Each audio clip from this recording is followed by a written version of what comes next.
yang sudah Ibu masukkan di sini. Nanti kalian akan paham apa itu kebutuhan benih. Ini contohnya kalau di masa pendederan. Ada daya tetas, ada bobot per 1000 butir telur kalau di pendederan. Nih sampai segini juga ya dituliskannya. Ada kebutuhan pakan, ada pupuknya, ada bagaimana kapur. Contoh ini hanya contoh sampel saja ya. Ini bagaimana pestisida pemakaiannya. Kemudian ini ada biaya sewa kolam, biaya alat tahan lama. Ini contoh-contohnya. Biaya tenaga kerja, biaya lain-lain. Nih, di biaya bunga modal ya, persentase persen bank kali jangka waktu usaha dikali dalam kurung investasi awal tambah investasi akhir dibagi 2.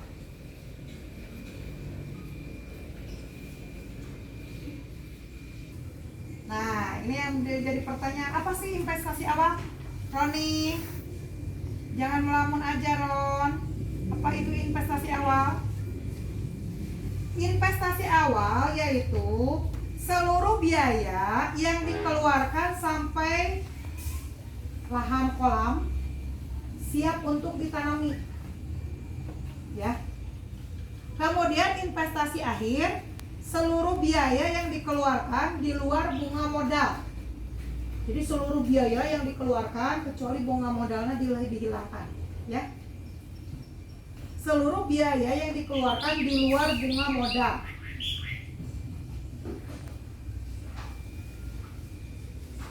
Ini tentang output. Dalam pelaksanaan agribisnis, output itu ada penambahan jumlah dan penambahan bobot. Juga adanya perubahan bentuk. Jadi hasil yang diperoleh dari usaha yang umum dihitung sebagai output usaha adalah 1. Produk yang dijual. Tadi teh lamun anu budidaya ikan mas, jelek ikan masna anu dijual. Lain ieu mah usaha budidaya ikan mas anu dijual buyur misalkan. Bukan gitu. Sok contohkeun deui Sandi naon? Mun kumaha?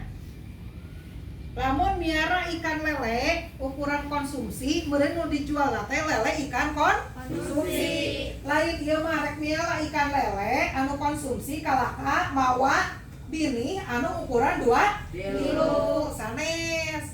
Harus sesuai peruntukannya ya. Kecuali ada suatu konsumen pesan benih ikan lele yang ukuran 2-3. Urang ge ngejual benih ikan lele ukuran 2-3 gitu.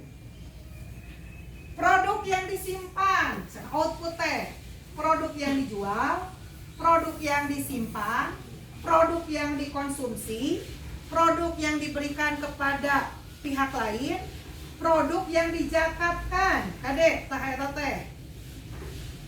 Misalnya, urang misalkeun produk yang dijual, output dihitung dengan harga yang diterima dari pembeli. Nah tadi teh urang boga ikan konsumsi 50 kilo ikan lele.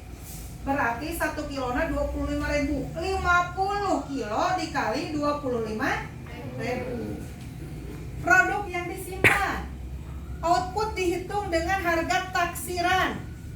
Andai kata produk tersebut dijual pada saat disimpan, jadi diperkirakan Pak. Lamun disimpan di dalam freezer, engke dijualnya seminggu kemudian bakal jadi harga sabaraha eta nugget ikan misalkan. Anu poe ayeuna mah nugget ikan teh 30.000 per kantong. Berarti engke mah bisi aya kenaikan. Engke mah dijual harga 35.000.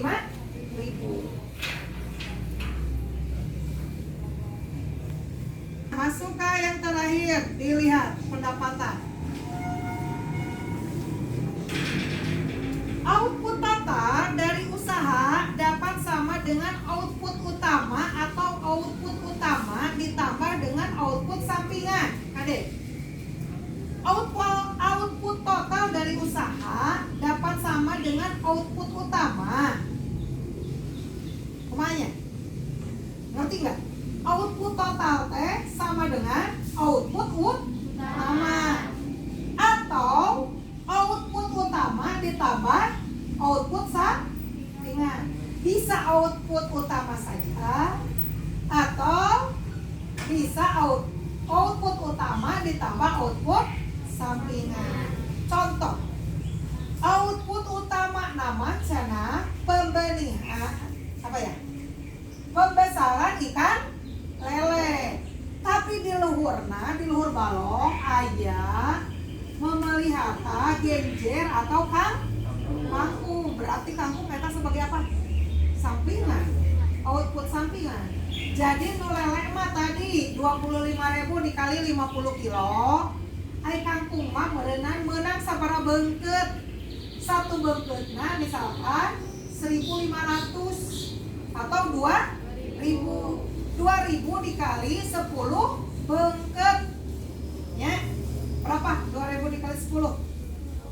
20.000. Nu tadi teh 25.000 dikali 50 kilo ditambah 20.000 kangkung. Ya. Budidaya ikan mas sebanyak 4.000 ekor. Bobot hasil rata-rata 10 gram per ekor. Harga jual di lokasi 20.000 per kilo. Maka output total dari usaha tersebut adalah, buka halaman terakhir. Output total 4.000 dikali 0,1 kilo bobot ya, dikali harga jual. Di sini adalah 4 contohnya. 4.000 ekor dikali 0,1 kilo alias 100 gram per ekor tadi dikali 20.000 sama dengan 8 juta. Nah, output total nanti di percontohan teh dapat 8 juta. Ayeuna pendapatan. Naon sih yang dimaksud dengan pendapatan? Dilihat lagi, dianalisis sok. Naon pendapatan teh? Apa pendapatan apa?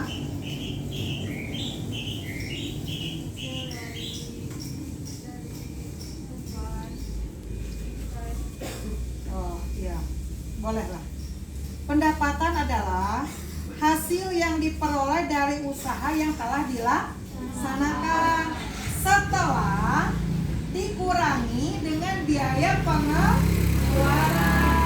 Anu tadi mah ibu belum mencontohkan ya, pendapatan kotor. Tah aya nama meureun nu dimaksud pendapatan teh hasil yang diperoleh dari usaha yang telah dilaksanakan setelah dikurangi dengan biaya pengeluaran usaha. Pendapatan dalam agribisnis terdiri dari pendapatan pengelola. Pendapatan pengelola adalah selisih antara output total dengan input total atau output total dikurangi input total. Dapat dicontohkan lagi di sini. Dapat dicontohkan nanti ibu satu-satu ya. Di sini di board kalian menghitung input total, output total atau pendapatan pengelola. Pendapatan pengelola, output total dikurangi input total.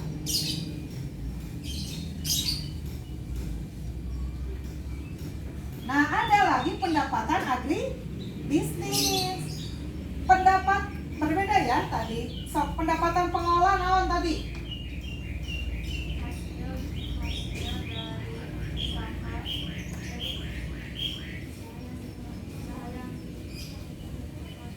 pendapatan. Makanya fokus ya. Segmen fokus maksudnya. Pendapatan adalah hasil yang diperoleh dari usaha yang telah dilaksanakan oleh kita dikurangi dengan biaya pengeluaran. Eta namanya pendapatan. Ada satu bagian dari pendapatan ke satu. Pendapatan pengelola adalah selisih antara output total dengan input total. Dalam artian output total dikurangi input total. Ridwan, pendapatan pengolah. Selisih antara output total dengan input total. Dalam artian output total dikurangi input total. Masuk lagi ke pendapatan agribisnis. Kata kunci pendapatan pengolah. Diulangi lagi. Ibu mah mending ulang, tapi kaliannya harus paham. Kata kuncinya daripada pendapatan pengolah, selisih antara output total dikurangi input total. Iya weh, cek. Output total dikurangi input total. Tapi selisih antara output total dikurangi input total. Meureun di set meureun sakitu mah. Ayeuna pendapatan agribisnis adalah selisih antara output total agribisnis dengan input total agribisnis. Hanya penambahna teh make agribisnis. Ibu cek lagi. Pendapatan agribisnis adalah selisih output total agribisnis dikurangi input total agribisnis. Tah, make panjangan eta we. Jadi nerap teh dina otakna nerap teh.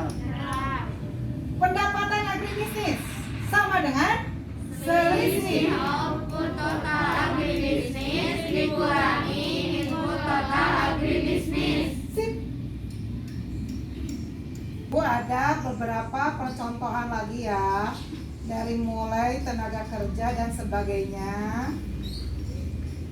Nah, kita akan masuk ke analisis output rasio. Nilai OI rasio lebih kecil dari 1, usaha itu tidak menguntungkan. Nah, tingali, lebih kecil dari 1, usaha tidak menguntungkan. Berarti 0,99. Usaha itu menguntungkan tidak? Tidak. Tidak untung alias merugikan. Tidak. Kalau 1, kalau OI rasio 1 apa? Balance, seimbang. Kalau lebih besar daripada 1, misalkan 1,2, itu OI rasio sangat menguntungkan. Berarti usahanya bisa dilaksanakan. Kalau kita tahu mau bangkrut usahanya, usaha di OI rasionya 0,99, akan diusahakan atau tidak? Tidak. Di kumaha deui?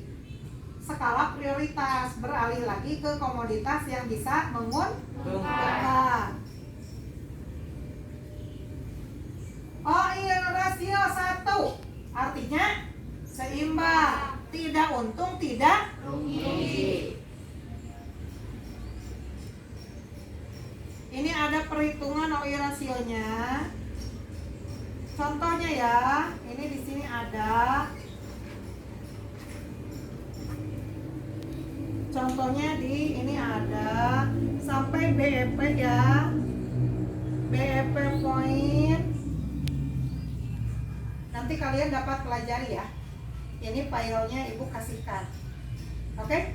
Terima kasih untuk kesempatan ini. Nanti ini dihapus, kalian nanti menghitung analisa usaha masing-masing di board ini.